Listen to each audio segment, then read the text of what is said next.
യേശു മതി, ആ സ്നേഹം മതി, തൻ ക്രൂശു മതി എനിക്ക്. യേശു മതി, തൻ ഹിതം മതി, നിത്യജീവൻ മതി എനിക്ക്.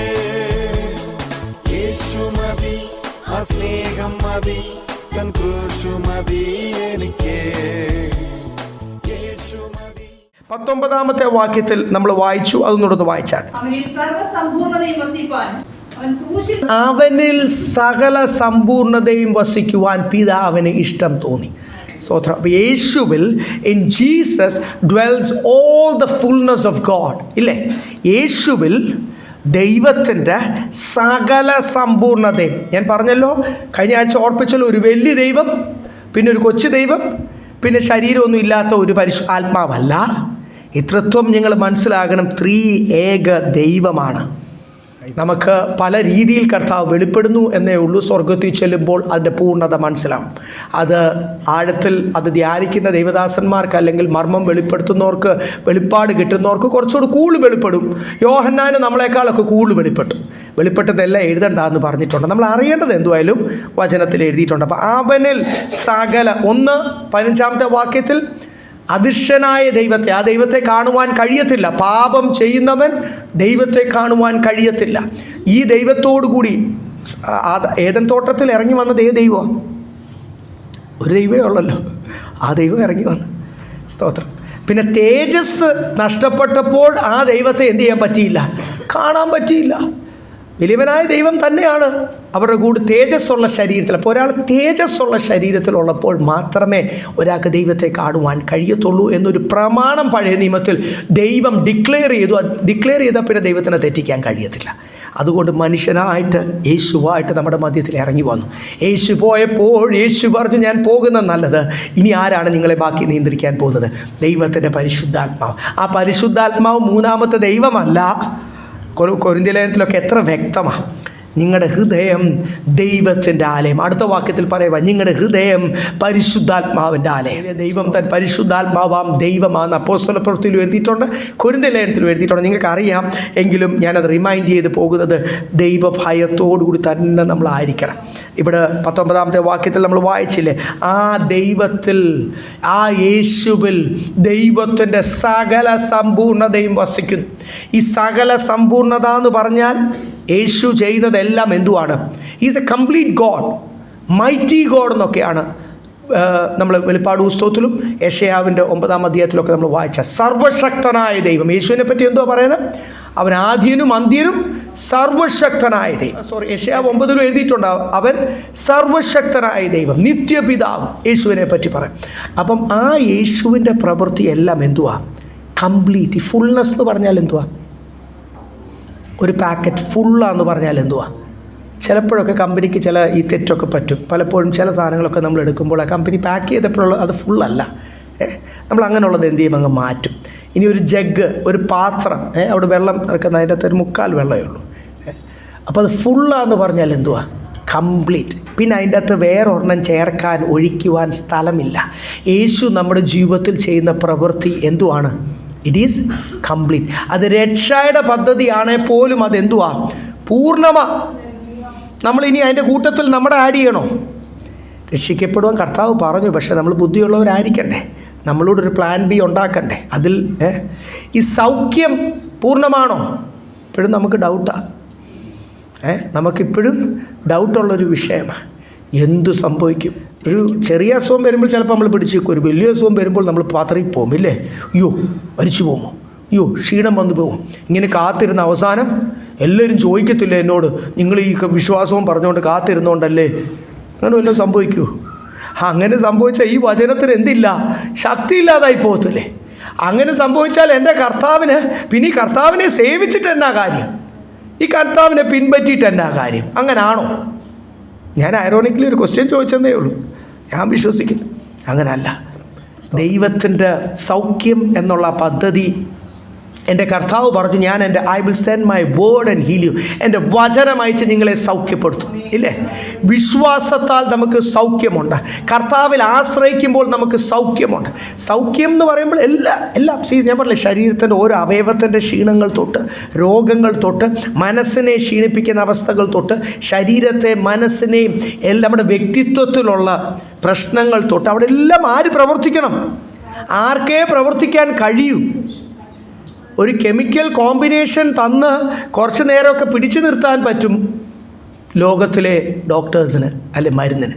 അത് എൻ്റെ ജീവിതത്തിൽ വന്നാൽ, നിങ്ങളുടെ ജീവിതത്തിൽ വന്നാൽ, നമ്മൾ ഇനിയും ആ ഏരിയയിലൊക്കെ കുറച്ചുകൂടെ നമ്മളൊക്കെ എന്ത് ചെയ്യണം? ബലപ്പെടുന്നതായിട്ടിരിക്കുന്നു. മനുഷ്യരല്ലേ പതറിപ്പോകുന്ന. സൗഖ്യം കംപ്ലീറ്റ് ആണ്. നമുക്ക് ദൈവം ജ്ഞാനം തരുമ്പോൾ അത് കംപ്ലീറ്റ് ആണ്. അത് വിശ്വസിക്കണം ദൈവമക്കളെ. ഇതൊരു വാഗ്ദത്തമല്ലേ?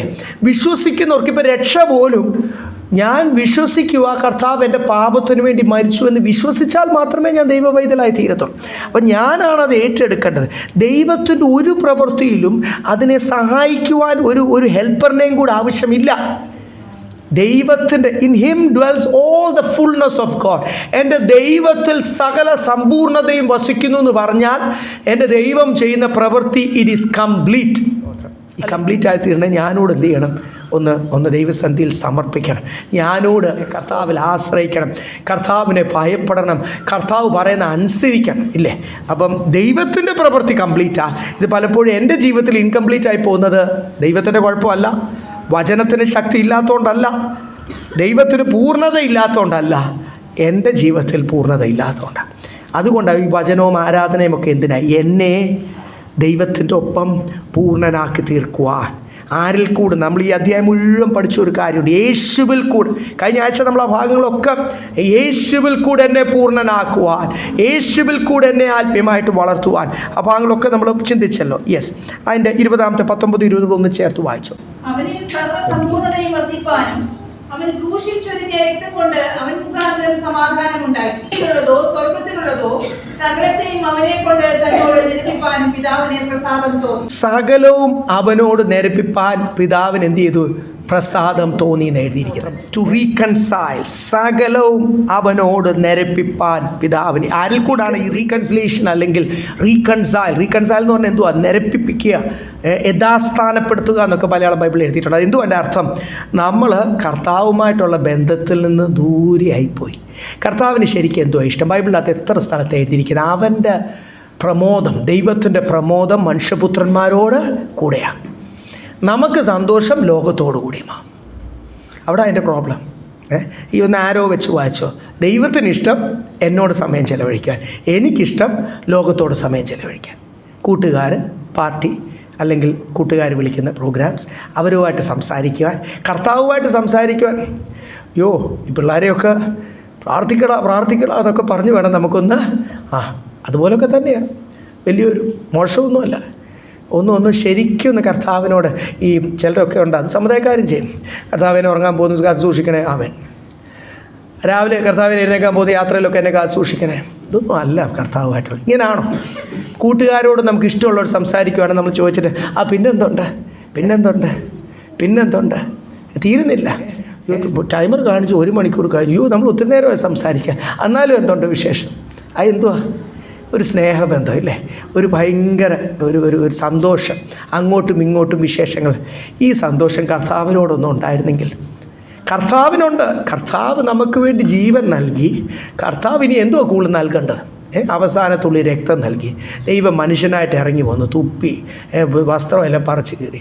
കഴിയുമെങ്കിൽ നിനക്ക് ബലമുണ്ടെങ്കിൽ സർവശക്തനായ ദൈവത്തോട് പറയുക. 3 തുരുമ്പിടിച്ച ആണിയാണല്ലോ കർത്താവിനെ എവിടെ ബലമുണ്ടെങ്കിൽ നിനക്ക് പറ്റുമോ, ധൈര്യമുണ്ടെങ്കിൽ ഒന്ന് ചെയ്ത് കാണിച്ച് എന്നൊക്കെ പറഞ്ഞ് വെല്ലുവിളിച്ചിട്ടും നമ്മളാണ് എന്ത് ചെയ്തേനെ? ആണിയെല്ലാം പറിച്ച് ഉരി ഉടനെ ഇറങ്ങി വന്നേനെ. കർത്താവ് എന്നെ ഓർത്ത്, നിങ്ങളെ ഓർത്ത്. അടുത്ത ആഴ്ച കർത്താവിൻ്റെ മേശ, നമ്മൾ ഓരോ പ്രാവശ്യവും കർത്താവിൻ്റെ മേശ ഉള്ളപ്പോൾ ഒന്ന് ഓർക്കുവാനാണ് പറഞ്ഞത്. സാംസനെയും നിങ്ങളെ ഓരോരുത്തരെ ഓർത്ത്, അവരെ രക്ഷിക്കണമല്ലോ. ഞാനിപ്പോൾ അവരെന്നെ ഒത്തിരി വെല്ലുവിളിച്ച് എന്നെ ദേഷ്യം പിടിപ്പിക്കുന്നുണ്ട്. ദൈവത്തിൻ്റെ ഉഗ്രകോപം, ഹീസ് എ സീരിയസ് ഗോഡ് എന്നൊക്കെ നമ്മൾ, എരിവുള്ള ദൈവം, തീഷ്ണതയുള്ള ദൈവം എന്നൊക്കെ നമ്മൾ കാണുമ്പോൾ ആ തീഷ്ണത ഒക്കെ കർത്താവ് തൽക്കാലം എന്ത് ചെയ്തു? എനിക്ക് വേണ്ടി അതൊക്കെ സഹിച്ചു. ആദ്യം സഹിച്ചത് ആരാ? നമുക്കൊരല്പം നിന്ന് ദൈവത്തിന് വേണ്ടി സഹിക്കുവാൻ കഴിയത്തില്ല. അപ്പോൾ ഇവിടെ എഴുതിയിട്ടുണ്ട്, ദൂരെ പോയ നമ്മളെ കർത്താവിൽ ആ വാക്യത്തിൽ എഴുതിയേക്കുന്ന സ്വർഗത്തിലും ഭൂമിയിലും നമ്മൾ എന്ത് ചെയ്യുവാനാ? സകലത്തെയും അവനെ കൊണ്ട് തന്നോട് നിരപ്പിപ്പാൻ, റീകൺസൈൽ, അല്ലെങ്കിൽ യഥാസ്ഥാനപ്പെടുവാൻ, എല്ലാം നമ്മളോട് യഥാസ്ഥാനപ്പെടുത്തുവാൻ. പഴയ നിയമത്തിൽ വലിയൊരു ഗ്യാപ്പായിരുന്നു ഇല്ലേ? എല്ലാ രീതിയിലും ഗ്യാപ്പായിരുന്നു. നമ്മുടെ ഇപ്പോഴത്തെ സമുദായ പള്ളിയിൽ CSIയിലും മർത്തോമയിലും കത്തോലിക്കയിലും യാക്കോബയിലും എല്ലാ പള്ളികളും നമ്മൾ ചെല്ലുമ്പോൾ എന്തുവാ നമ്മൾ കാണുന്നത്? പ്രത്യേകിച്ച് കുറച്ചുകൂടെ അങ്ങ് യാക്കോബ കത്തോലിക്ക പള്ളികൾ ചെല്ലുമ്പോൾ ഭയങ്കര വ്യത്യാസമാണ് ഇല്ലേ? ഇതിൻ്റെ അകത്ത് കയറാൻ പറ്റാത്തവർ പണ്ടതങ്ങനെ ഉണ്ടായിരുന്നു, ഇപ്പം അതുമില്ല. അവർ പുറത്ത്, പിന്നെ അതിൻ്റെ അകത്ത് കയറാൻ പറ്റുന്നവരുണ്ട്. പിന്നെ മേളിലോട്ട്, അല്ലെങ്കിൽ ആ കർട്ടൻ തുറക്കാനോ കർട്ടൻ്റെ അടുത്ത് പോകാനോ കർട്ടൻ്റെ അപ്പുറത്ത് പോകാനോ ഡ്രസ്സ്, അതിന് പ്രത്യേക ആ ശുശ്രൂഷ ചെയ്യുന്ന സമയത്ത് അവർ ഒരു കോട്ടുകൂടൊക്കെ ഇട്ടിട്ടാണ് കർട്ടൻ്റെ അപ്പുറത്തോട്ട് പോകുന്നത്. മഹാപുരോഹിതൻ കളിക്കുന്നതാണ്. അവരാരും ലേവ്യരും അല്ല, യഹൂദരും അല്ല, ഗോത്രം പറയാനൊന്നുമില്ല. പക്ഷേ അവരുടെ അറിവില്ലായ്മ കൊണ്ട് അവർ ആ പഴയ നിയമത്തിലെ ഫോളോ ചെയ്യുവാൻ ശ്രമിക്കുക. പഴയ നിയമകാലത്തിൽ വലിയൊരു ഗ്യാപ്പായിരുന്നു. ജാതികൾ പുറത്തുള്ളവർ, പിന്നെ വിശ്വാസികൾ, പിന്നെ ശുശ്രൂഷിക്കുന്ന ലേവ്യരെ അന്ന് തിരഞ്ഞെടുത്ത് അവർ. ലേവ്യരിൽ തന്നെ അഹരോന്യ പാരമ്പര്യത്തിൽ ആ കുടുംബത്തിൽ പറഞ്ഞവർക്ക് മാത്രമേ മഹാപുരോഹിതനായി തീരുവാൻ കഴിയത്തുള്ളൂ. അപ്പം അങ്ങനെ വലിയൊരു ഗ്യാപ്പ്. ജനങ്ങളുടെ മധ്യത്തിൽ അവരോട് ദൈവം സംസാരിക്കത്തുമില്ല, അവരോട് നേരിട്ട് ഇടപെടത്തില്ല. പുരോഹിതനോട് സംസാരിച്ച്, അല്ല അഭിഷക്തനോട് സംസാരിച്ച്, കഴിഞ്ഞ് പഴയ നിയമത്തിലെ മധ്യസ്ഥനായിട്ട് മോശ നിന്നൊക്കെ നമുക്കറിയാമല്ലോ. അത് കഴിഞ്ഞ് യോശുവ ഓരോരുത്തർ ജനത്തെ നടത്തിയാലും. അപ്പോൾ അവരോട് മാത്രം ദൈവം സംസാരിച്ച്, അവർ വന്ന് ജനത്തോട് ഓരോ കാര്യങ്ങൾ സംസാരിക്കും, ജനത്തിൻ്റെ കംപ്ലൈൻറ്റ് പറയും, അവരുടെ പാപത്തിന് വേണ്ടി ശുശ്രൂഷ ചെയ്തിട്ട് അവർ പോയി ദൈവസന്നിധിയിൽ മുട്ടുമടക്കി. അപ്പോൾ ഒരു മീഡിയേറ്റർ വേണമായിരുന്നു. ഇപ്പോൾ അങ്ങനെ വല്ലതും ഉണ്ടോ? ആ വലിയ ഗ്യാപ്പ്. ആ കർട്ടൻ തന്നെ എന്ത് ചെയ്തു? കർത്താവിൻ്റെ ക്രൂശീകരണത്തിൽ താഴേന്ന് മേളിലോട്ട് കീറിയതാണ് പറയായിരുന്നു, മനുഷ്യർ കീറിയതാണ്. ബൈബിളിൻ്റെ അകത്ത് പ്രത്യേകം എഴുതിയിട്ടുണ്ട്, മേളിന്ന് താഴോട്ട്. ശലോമോൻ ദേവാലയവും അത് കഴിഞ്ഞ് പണിത് അതേ വലുപ്പത്തിലുള്ള ശലോമോൻ്റെ ദേവാലയത്തിൻ്റെ മഹത്വവും വലുപ്പമൊക്കെ അതിൻ്റെ അളവൊക്കെ ക്യൂബിറ്റ്സ് അളവിലൊക്കെ ബൈബിളിൻ്റെ അകത്ത് എഴുതിയിട്ടുണ്ട്. അത് ചെറിയ ഒരു കാര്യമല്ല, ഒരു ജൈജാൻറ്റിക് സ്ട്രക്ചറാണ്. അത് കഴിഞ്ഞ് പണിതതും ഒക്കെ അതേ രീതി പണിതേലേ പറ്റുമല്ലോ. അല്ലെങ്കിൽ യഹൂദന്മാരൊരു കോംപ്രമൈസ് ഇല്ലാത്ത, അവർക്ക് ഒറ്റ ആലയമേ ഉള്ളല്ലോ. അപ്പോൾ അത്രയും വലിയ ഹൈറ്റുള്ള ദേവാലയത്തിൻ്റെ കർട്ടൻ മേള് തൊട്ട് അടി വരെയും കീറണമെങ്കിൽ അത് ആര് കീറിയതാ? ദൈവം കീറിയത്. അതിൻ്റെ അർത്ഥം എന്തുവാ? ഇനി ഈ അതിപരിശുദ്ധ സ്ഥലവും പരിശുദ്ധ സ്ഥലവും പ്രാകാരവും ഒന്നും വ്യത്യാസമില്ല. ഏതു മനുഷ്യനും ദൈവസന്നിധിയിൽ വന്നിട്ട് അബ്ബാ പിതാവ് എന്ന് വിളിക്കുവാനൊരു പുത്രത്വത്തിൻ്റെ ആത്മാവ് നമ്മുടെ മേൽ പകർന്നു. നമ്മളെല്ലാം ദൈവം രാജകീയ പുരോഹിത വർഗമാക്കി. എന്നെയും ദൈവം ലേവ്യനാക്കി. എല്ലാവരും ദൈവം രാജകീയ പുരോഹിത വർഗമാക്കി. റോമാലേഖനം 8-ാം അധ്യായത്തിൽ എഴുതിയിട്ടുണ്ട്, ദൈവം നമ്മുടെ മേൽ പകർന്നിരിക്കുന്ന ആത്മാവ് ഒരു ഭീരുത്വത്തിൻ്റെ ആത്മാവല്ല, അബ്ബാ പിതാവ് എന്ന് വിളിക്കുവാൻ ഒരു പുത്രത്വത്തിൻ്റെ ആത്മാവ്. ആ ഒരു അവകാശം ഏത് സമയത്തും അതിപരിശുദ്ധ സ്ഥലത്തിലേക്കല്ല, ദൈവസാന്നിധ്യത്തിലേക്ക് കർത്താവേ എന്ന് വിളിക്കുവാൻ. പഴയ നിയമകാലത്ത് ഒരു വ്യക്തി അങ്ങോട്ട് ഓടി ചെന്നാൽ എന്ത് ചെയ്യും? മരിച്ചു താഴെ വീഴും. പെട്ടകത്തെ തൊട്ടാൽ എന്ത് ചെയ്യും? മരിച്ചു താഴെ വീഴും. ദൈവസാന്നിധ്യമുള്ള പർവ്വതത്തെ അടുത്തോട്ട് പോയാൽ എന്ത് ചെയ്യും? മരിച്ചു താഴെ വീഴും. ആ ദൈവത്തിൻ്റെ ശക്തി കുറഞ്ഞു പോയതുകൊണ്ടാണോ ഈ സമയത്ത്? അല്ല, സ്തോത്രം. നമ്മളെ അതിന് യോഗ്യരായതുകൊണ്ടാണ്. നമ്മളെ കർത്താവിൻ്റെ ആ വിളിയുടെ ശ്രേഷ്ഠത. പഴയ നിയമ ഭക്തർ ദൈവസാന്നിധ്യമുള്ളിടത്ത് പോകുകയോ ദൈവസാന്നിധ്യമുള്ള പെട്ടകത്തെ തൊടുകയോ ചെയ്താൽ മരിച്ചു താഴെ വീഴുമെങ്കിൽ, സ്തോത്രം, ഈ കാലഘട്ടത്തിൽ 2000 വർഷമൊക്കെ ആയില്ലേ, അതുകൊണ്ട് ശക്തി കുറഞ്ഞു പോയതല്ല. മോശയുടെ മുഖത്തുള്ള തേജസ് ഡിമിനിഷിംഗ് ആയി പോയെന്ന് ബൈബിളിൻ്റെ അകത്ത് എഴുതിയിരിക്കുന്ന പോലെ ശക്തി കുറഞ്ഞു പോയതല്ല. ദൈവത്തിൻ്റെ ശക്തി ഒരല്പം പോലും കുറഞ്ഞിട്ടില്ല. He is still a serious god. തീഷ്ണതയുള്ള ദൈവം തന്നെയാണ് ഇന്നും എൻ്റെ ദൈവം. പിന്നെ എന്തുവാ ചെയ്തത്? ദൈവം ശക്തി കുറഞ്ഞതല്ല, എന്നിലുള്ള ശക്തി കൂട്ടിയതാണ്. എനിക്ക് എൻ്റെ അവകാശങ്ങൾ കൂട്ടിയതാണ്. എനിക്ക് പണ്ട് അവകാശമില്ലായിരുന്നു ദൈവസാന്നിധ്യമുള്ള സ്ഥലത്ത് പോകാൻ. ലേവ്യർക്കും അഹരോന്യ പാരമ്പര്യത്തിലുള്ളവർക്കേ ഉള്ളായിരുന്നു. അവർക്കും അവരുടെ പാപത്തിനു വേണ്ടി യാഗം ചെയ്യണം. എന്നെ ദൈവസന്നിധിയിൽ അബ്ബാ പിതാവേ എന്ന് വിളിക്കുവാൻ ഒരു പുത്രത്വത്തിൻ്റെ ആത്മാവ് എനിക്ക് തന്ന് എനിക്ക് അവകാശം തന്നതാ. ഇസ്ന്റ് ഇറ്റ് ഗ്രേറ്റ്? ഒരു സന്തോഷവും ഞങ്ങളുടെ മുഖത്ത് കാണുന്നില്ല. പഴയ നിയമത്തിൽ അവരാദ്യം അവരുടെ പാപത്തിനു വേണ്ടി ഈ മഹാപുരോഹിതൻ അല്ലാതെ ഒരു വ്യക്തി കയറിപ്പോയാലും മരിച്ചു, അല്ലാത്തൊരു ലേവ്യൻ കയറിപ്പോയാലും എന്ത് ചെയ്യും? ഓൺ ദ സ്പോട്ട് മരിച്ചു. മരിച്ചു പോയതിൻ്റെ ശവം പോലും എടുക്കാൻ പറ്റത്തില്ല. അതുകൊണ്ടാണ് വേറെ ഒരുത്തരും അതിന് കയറാൻ പറ്റത്തില്ല. അത് കേട്ടാൽ അവനും മരിച്ചു. ദൈവ തേജസ്സിൽ ഒരാൾക്ക് പ്രവേശിക്കുവാൻ കഴിയത്തില്ല, ദൈവത്തോട് സംസാരിക്കുവാൻ പാടില്ല, പ്രൊഹിബിറ്റഡ്, പാടില്ല. അവനെ തിരിച്ച് വലിച്ചെടുക്കണേ, സ്വർണ്ണ ചങ്ങല കെട്ടിയിരിക്കുക, ചങ്ങല വലിച്ചാണ് അവനെ ആ ശവത്തെ, മരിച്ചു പോയ ശവത്തെ തിരിച്ചെടുക്കട്ടെ. അങ്ങനെയൊക്കെ എത്ര സംഭവങ്ങളുണ്ടായി കാണും, എല്ലാം ബൈബിളിൻ്റെ അകത്ത് എഴുതിയിട്ടില്ലെന്നേ. എത്ര വർഷങ്ങളാണ്, ആയിരക്കണക്കിന് നൂറുകണക്കിന് വർഷങ്ങളല്ലേ. അപ്പം ആ ദൈവ സാന്നിധ്യം എന്നിൽ വസിക്കുവാൻ ദൈവം കനിഞ്ഞു, പ്രസാദം തോന്നി. ഇപ്പം അതിപരിശുദ്ധ സ്ഥലം എൻ്റെ ഹൃദയമാണ്. ഞാനത് പലപ്പോഴും മറന്നു പോകുന്നുണ്ടായിരിക്കും. പക്ഷെ ദൈവം വസിക്കുവാൻ ആഗ്രഹിക്കുന്ന എൻ്റെ ഹൃദയത്തിലാണ്. ഒരു കാര്യം കൂടി ഞാൻ ഓർപ്പിക്കട്ടെ. പഴയ നിയമകാലത്ത് ആ മഹാപുരോഹിതൻ തൻ്റെ പാപത്തിനു വേണ്ടി യാഗം കഴിച്ചിട്ടാണ് പോകുന്നത്. നമ്മൾ ആരാധനയ്ക്ക് വരേണ്ടത് എങ്ങനെയാണ്? ഇതുപോലുള്ള യാഗം വീട്ടിൽ കഴിച്ചിട്ട്, എന്ന് വെച്ചാൽ സ്വയം ശോധന ചെയ്ത് ശുദ്ധീകരണം പ്രാപിച്ച്. അതുകൊണ്ടാണ് പലപ്പോഴും ഞാൻ എല്ലാവരെയും ഓർപ്പിക്കുന്നത്, ആരാധനയ്ക്ക് വരുന്നതിന് മുമ്പേ ശനിയാഴ്ച വൈകിട്ട് തൊട്ട് പ്രാർത്ഥനയോടുകൂടി, കണ്ണുനീരോടുകൂടി, സ്തോത്രം, ഹല്ലേലൂയ, ഇത്രയും പറഞ്ഞാൽ മതി. പഴയ നിയമകാലത്ത് ലേവ്യൻ കയറിയാൽ പോലും മരിച്ചു പോകുന്ന ആ സാന്നിധ്യത്തിൽ ഒന്നിച്ച് ആരാധിക്കുവാൻ ഞങ്ങൾ സഭയായിട്ട് കൂടുമ്പോൾ, അപ്പോൾ എത്ര ഒരുക്കണം, എത്ര എന്നെ ശുദ്ധീകരിക്കണം, യേശുവിൻ്റെ രക്തത്താൽ എന്നെ ശുദ്ധീകരണത്തോടുകൂടി നമ്മളിവിടെ വന്നാൽ പിന്നെ ഇവിടെ വന്നിട്ട് ബൊമ്മ പോലെ ഇരിക്കത്തില്ല. നമ്മൾ തന്നെ എന്ത് ചെയ്യും? ശുദ്ധീകരണത്തോട് വന്നാൽ ദൈവതാ തേജസ്സിനാൽ നിറയും, ദൈവത്തിൻ്റെ ആത്മാവിനാൽ നിറയും, കൃപാവരങ്ങളാൽ നിറയും. പിന്നെ ആരും പ്രത്യേകിച്ച് തലയിൽ കൈയൊന്നും വെക്കണ്ട. സ്തോത്രം, നമ്മുടെ ശുദ്ധീകരണം ആണ് കർത്താവ് ആഗ്രഹിക്കുന്നത് എന്ന് മറന്നു പോകല്ലേ. അപ്പം ഞാൻ പറഞ്ഞു, റോമാലേഖനം 8-ാം അധ്യായത്തിൽ നിങ്ങൾക്കറിയാം, അബ്ബാ പിതാവ് എന്ന് വിളിക്കുവാൻ. അത് വീണ്ടും ഗലാത്യ ലേഖനത്തിൽ എഴുതിയിട്ടുണ്ട്. അവിടെ നിന്ന് നമുക്കൊന്ന് വായിക്കാം. Galatians chapter 4:6-7. ഗലാത്യ ലേഖനം 4-ാം അധ്യായം 6-7 വാക്യം. നിങ്ങൾ മക്കളാകൊണ്ട് അബ്ബാ പിതാവേ എന്ന് വിളിക്കുന്ന സ്വപുത്രന്റെ ആത്മാവിനെ ദൈവം നമ്മുടെ ഹൃദയങ്ങളിൽ അയച്ചു. ഇനി ദാസനല്ല പുത്രനത്രേ, പുത്രനെങ്കിലോ ദൈവഹിതത്താൽ അവകാശിയുമാകും. നിങ്ങൾ മക്കളാകൊണ്ട് കർത്താവ് എന്ത് ചെയ്തു? ആ സ്വപുത്രൻ്റെ ആത്മാവിനെ കർത്താവ് അയച്ചു. നിങ്ങൾ ഇനി ആരല്ലെന്ന് എഴുതിയിരിക്കുന്നത്, യു ആർ നോട്ട് സെർവൻസ്. നിങ്ങൾ ദാസന്മാരല്ല, നിങ്ങൾ മക്കളുമാണ്, ദൈവത്തിൻ്റെ അവകാശികളുമാണ്. ഇൻഹെറിറ്റൻസ്, യു ആർ സൺസ്, മക്കളാണ്. അതുകൊണ്ട് എന്തുവാ? ദൈവത്തിൻ്റെ എല്ലാ സ്വർഗീയ സമ്പത്തിൻ്റെയും അവകാശികളാണ്. പക്ഷേ ഇതൊന്നും മനസ്സിലാകാതെ ഈ നാളുകൾ സാത്താൻ എന്ത് ചെയ്യുക? ആൾക്കാരെ മടുപ്പിക്കുക, ഇല്ലേ? നമ്മൾ താഴോട്ടൊക്കെ വരുമ്പോൾ അവിടെ എടുത്തിട്ട് ഏലിയനേറ്റഡ്, വേറെ പല ഭാഗത്തേക്ക് ഡാർക്കൻഡ്, നിങ്ങളുടെ ഹൃദയത്തെ ഇരുട്ടാക്കി. ഇതൊന്നും മനസ്സിലാകാൻ, നിങ്ങൾ മക്കളാണ്, അവകാശികളാണെന്നുള്ളതിൻ്റെ ആ മർമ്മം മനസ്സിലാകാത്ത രീതിയിൽ നമുക്ക് എന്ത് ചെയ്യുക? ഒരു മടുപ്പ് തരുക. ഈ അന്ത്യനാളുകൾ പലരും പല ദൈവമക്കളോട്, പല ആൾക്കാരോട് സംസാരിക്കുന്നുണ്ട്, പലരുമൊക്കെ പല സഭകളിലെ ആൾക്കാർ.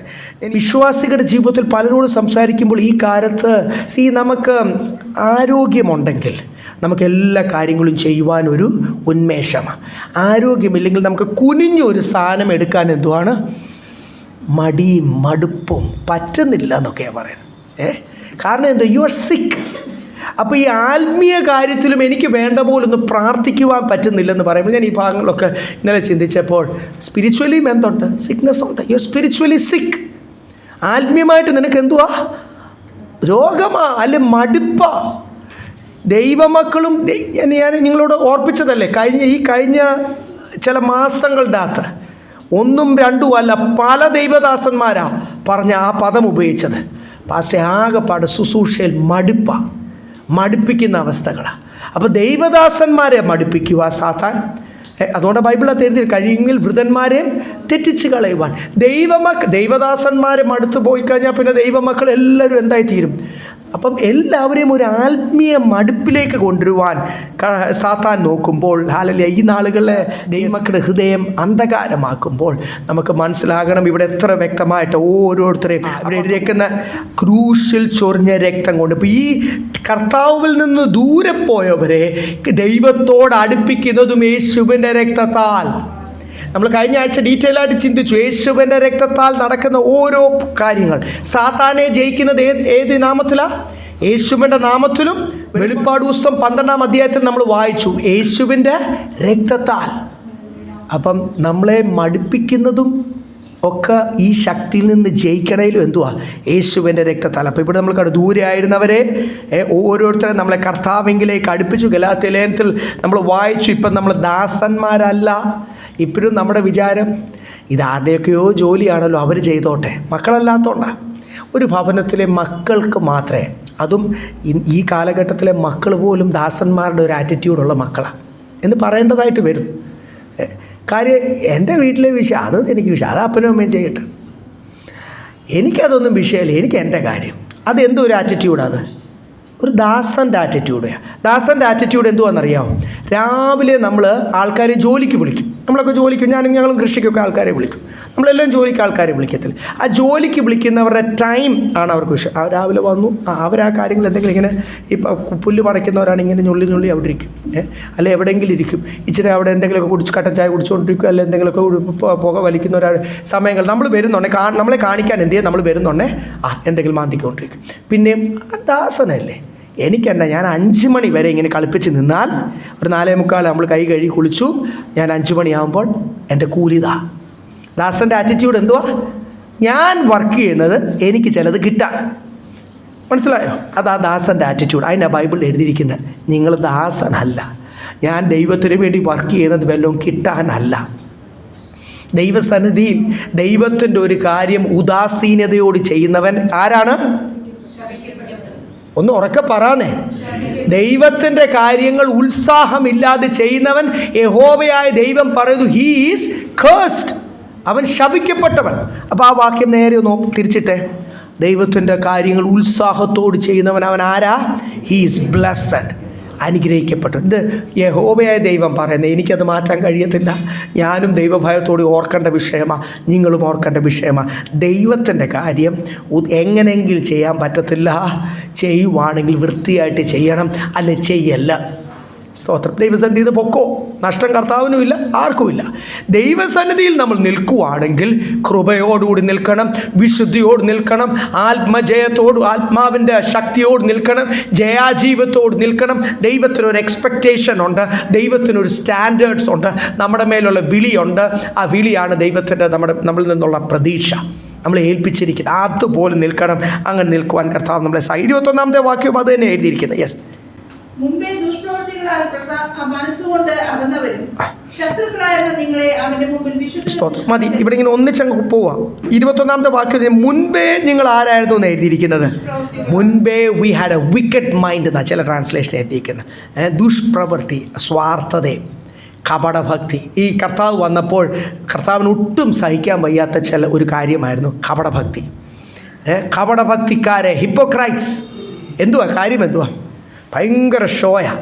അവരിങ്ങനെ അവരുടെ ഡ്രസ്സുകളൊക്കെ കാണുമല്ലോ, വെള്ളവസ്ത്രമൊക്കെ ആയിരിക്കും. പരീഷൻ, പുരോഹിതന്മാർക്ക് മാത്രമല്ല, പരീക്ഷനും ഒരു വേഷമാണ്. അത് ഈ അറബ്സിൻ്റെ ഇടയ്ക്ക് ചെന്ന് കഴിഞ്ഞാൽ അറിയാമല്ലോ, മുത്തവന്മാരുടെ ഒക്കെ ഒരു ഡ്രസ്സുണ്ട്. ഒരു നീമിൻ്റെ കമ്പും പിടിച്ചുകൊണ്ട്, വേപ്പിൻ്റെ കമ്പും പിടിച്ച്, അത് മുട്ടിൻ്റെ ചെറുതാഴെയുള്ള മാത്രമേ ഉള്ളൂ ഡ്രസ്സ്. ആ വേഷം കാണുമ്പോഴേ ഓർത്തോണം അവന് അവിടെ അറബ്സിൻ്റെ ഇടയ്ക്കുണ്ട് ഈ പരീഷൻ, ഒരു ഭക്തനാണ്. അപ്പോൾ അവനെപ്പോഴും ഇങ്ങനെയും അവൻ്റെ ശുദ്ധീകരണം മുഴുവൻ ഇങ്ങനെ പ്രവൃത്തിയാണല്ലോ. ആ നീം ലീഫ് ഇടയ്ക്കിടയ്ക്ക് എടുത്ത് ഇങ്ങനെ ചവയ്ക്കും. അത് നമുക്ക് പണ്ട് അറിയത്തില്ലായിരുന്നു. പിന്നെ നമ്മളും ആ നീം അത് അവർ വരും, അവിടെ ഇങ്ങനെ കടകളിങ്ങനെ കമ്പുകൾ അടുക്കി വെച്ച് അതിങ്ങനെ ഇടയ്ക്കിടയ്ക്ക് അതിങ്ങനെ പോക്കറ്റിൽ നമ്മൾ പേന ഇടുന്ന പോലൊക്കെ അവരിടും. കാര്യം വേറൊന്നുമല്ല, ഞാൻ ഭക്തനാന്നുള്ളതിൻ്റെ, പരീക്ഷനാന്നുള്ളതിൻ്റെ, ഒരു ഖുർആൻ പറയുന്ന പോലെ ഞാൻ ജീവിക്കുന്നു എന്നുള്ളതിൻ്റെ ഒരു വേഷഭാവം. ഇത് എവിടെ നിന്ന് ഇവർക്ക് കിട്ടിയതാ? യഹൂദന്മാർ കോപ്പി അടിച്ചത് മുഴുവൻ എവിടെ നിന്നാണ്? പ്രമാണം പോലും നബി കോപ്പി അടിച്ചത് മുഴുവനും ആ 3-ാമത്തെ ഒരു യഹൂദ ഭാര്യ ഉണ്ടായിരുന്നു, ആ ഭാര്യയിൽ നിന്നാണ്. യുദ്ധം ചെയ്ത് അടിമയായിട്ട് പിടിച്ചുകൊണ്ട് വന്ന് വളരെ നീളമുള്ള പേരുള്ള ഒരു യഹൂദ ഭാര്യ, തൻ്റെ 3-ാമത്തെ ഭാര്യ. ആ പ്രമാണവും കോപ്പി അടിച്ചു, ഈ പല ഇതുപോലത്തെ റിച്ച് കൾച്ചറിൻ്റെ ഭാഗവും കോപ്പി അടിച്ചു. യേശു വന്ന സമയത്ത് ഈ കർത്താവ് വലിയ ആഴങ്ങൾ പ്രസംഗിക്കുക, കർത്താവിന് വേണ്ടി ജീവിക്കുക, യേശുവിൽ കൂടെയുള്ള രക്ഷ, ഞാൻ പോകുന്നത്, ഇതൊന്നും ഈ പരീക്ഷന്മാർക്ക് കേൾക്കണ്ട. അവർക്ക് ആ ഭക്തിയുടെ വേഷം. അപ്പം ദൈവം ഒട്ടും അവരോട് എന്തോ പറഞ്ഞ വെള്ള ഡ്രസ്സായിരിക്കും അവരിടുന്നത്. അതുകൊണ്ടാണ് വെള്ള തേച്ചതെന്ന് തന്നെ എഴുതിയിരിക്കുന്നത്. വെളിയിൽ വെള്ള, അകത്ത് ചീഞ്ഞ് നാറുന്ന അനുഭവം. വെള്ള തേച്ച ശവക്കല്ലറെ നിങ്ങളൊട്ട് പോകത്തുമില്ല. അങ്ങനെ അവരോട് പറയുന്നത്, ഈ കപട ഭക്തിക്കാർ നിങ്ങളൊട്ട് പോകത്തുമില്ല, വേറൊരാൾ സ്വർഗത്തിൽ പോകാൻ നിങ്ങൾ അനുവദിക്കത്തുമില്ല. ഇന്നും ഈ പെന്തിക്കോസിൻ്റെ അകത്ത് ഈ സൈസ് ഒരു 90% ചിലപ്പം കാണും. 1ഉം 2ഉം അല്ല, വേഷത്തിലെ ഭാവം ബൈബിളിൻ്റെ അകത്ത് എഴുതിയിട്ടുണ്ട്. ഭക്തിയെ മുറുകെ പിടിച്ചു, ഭക്തിയുടെ വേഷവും, പക്ഷേ ശക്തിയില്ലാത്ത. സ്വത്രം വേഷം മാത്രമേ ഉള്ളൂ. അപ്പം അത് കർത്താവ്, അപ്പം നിങ്ങൾക്ക് നേരത്തെ ഒരു ദുഷ്ടഹൃദയമായിരുന്നു. ആ ഹൃദയത്തിൽ കർത്താവിന് പ്രവർത്തിക്കുവാൻ കഴിയത്തില്ല. ആ ഹൃദയത്തിൽ ദൈവ സാന്നിധ്യത്തിൽ വസിക്കുവാൻ കഴിയത്തില്ല. അങ്ങനെ ഒരു വ്യക്തിയിൽ കൂടി യേശുവിൻ്റെ നാമം ഉയരത്തില്ല. പലരും നമ്മൾ പലയിടത്ത് ചെല്ലുമ്പോൾ ഈ ടൈപ്പ്, നിങ്ങളുടെ ടൈപ്പ് പറഞ്ഞാൽ ഞങ്ങളുടെ അടുത്തും ഉണ്ട്, ഞങ്ങളുടെ കുടുംബത്തിലും ഉണ്ട്, അല്ലെ ഞങ്ങളുടെ ദേശത്തും ഉണ്ട്, ഞങ്ങളുടെ അയലോക്കത്തും ഉണ്ട്. അവരെ അടുക്കാൻ പറ്റത്തില്ല. കയ്പും വിദ്വേഷവും മത്സരവും അസൂയയും കുശുമ്പും ഉള്ള എല്ലാ പരിപാടിയും ഈ ടൈപ്പ് ദൈവമക്കളുടെ കയ്യിലിരിപ്പുണ്ട്. അപ്പോൾ അവരെ കണ്ട് ഒരിക്കലും ഒരു ജാതി ദൈവസന്നിധിയിൽ വരത്തില്ല. നമ്മുടെ എപ്പോഴും ഓർത്തോണം, നമ്മൾ താമസിക്കുന്ന ദേശത്ത് കയ്പായി തീരല്ലേ. നമ്മൾ താമസിക്കുന്ന ദേശത്ത് കർത്താവെങ്കിലേക്ക് ആൾക്കാരെ സ്വീകരിക്കുന്ന ഒരാത്മാവിൽ നമ്മളായി തീരട്ടെ.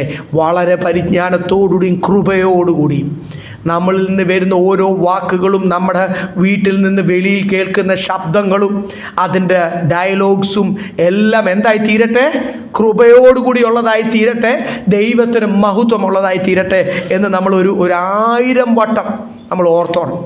പോയ വാക്ക് തിരിച്ച് പിടിക്കാൻ പറ്റത്തില്ല, അതിന് ശിക്ഷയുണ്ട്. അതുകൊണ്ട് അത് ദൈവസന്നിധിയിൽ കുറിച്ച് കിട്ടും. അത് നമുക്ക് പിന്നെ കേട്ടവരിൽ നിന്ന് പിന്നെ അവരുടെ ചെവിയിൽ നിന്ന് എടുക്കാൻ പറ്റുമോ? തിരിച്ച് പറ്റത്തില്ല. അതുകൊണ്ടാണ് ഹല്ലേലൂയ ശലോമോൻ ഓർപ്പിക്കുന്നത്, പോയ വാക്ക് തിരിച്ച് പിടിക്കുവാൻ കഴിയത്തില്ല. അതുകൊണ്ട് പറയുന്നതിന് മുമ്പേ 2 വട്ടം ചിന്തിച്ചു കൊള്ളണം എന്നാണ് പറയുന്നത്. കാര്യം ഓരോ വാക്കിനും ന്യായവിധി ഉള്ളതാണ്. ഞാനും നിങ്ങളും നമ്മളെല്ലാം ദൈവസന്നിധിയിൽ. ഇവിടെ 22-ാമത്തെ വാക്യം വായിച്ചാട്ടെ. യെസ്, നേരത്തെ നിങ്ങൾക്കൊരു ദുഷ്ടഹൃദയമായിരുന്നു, നേരത്തെ നിങ്ങൾ ദൂരെയുള്ളവരായിരുന്നു. ബിഫോർ യു വർ ഏലിയനേറ്റഡ് എന്ന് ഇംഗ്ലീഷ് ബൈബിൾ എടുക്കുന്ന. ഇപ്പോൾ കർത്താവ് നിങ്ങളെ എന്താക്കി തീർക്കുക? നിങ്ങൾ ഏലിയൻസ് എന്നൊക്കെ പറയുന്നത് വേറെ ഏതോ ഗോളത്തിൽ നിന്നുള്ളവർ, ഇതുമായിട്ടൊന്നും ഈ ലോകവുമായിട്ട് ബന്ധമില്ലാത്തവർ. നേരത്തെ നിങ്ങൾ എങ്ങനെയായിരുന്നു? കർത്താവെന്നോ സ്വർഗരാജ്യമെന്നോ, ഈ ദൈവമക്കളിൽ പോലും പലരും ഉണ്ട്, ആത്മീയ കാര്യങ്ങളോ കർത്താവ് വരുമ്പോൾ അതൊന്നും അവർക്കൊരു വിഷയമേ അല്ല. അവർക്ക് അവരുടെ ഭൗമിക വിഷയം.